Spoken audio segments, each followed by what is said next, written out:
and gentlemen, we'd like to be the first to finally welcome you to the Los Angeles International Airport, where the current local time is now 12:52.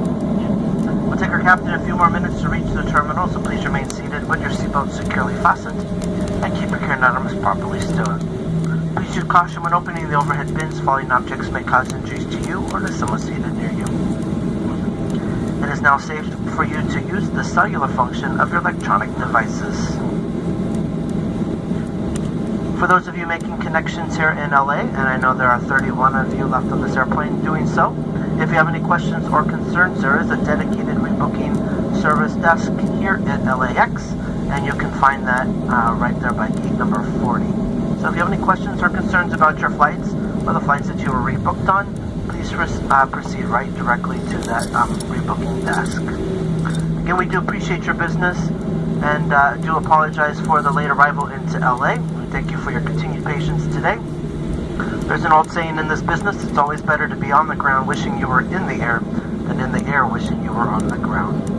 On behalf of all the flight attendants and the pilots up front, we do thank you for joining us today. We hope the rest of your day goes a lot smoother.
Ladies and gentlemen,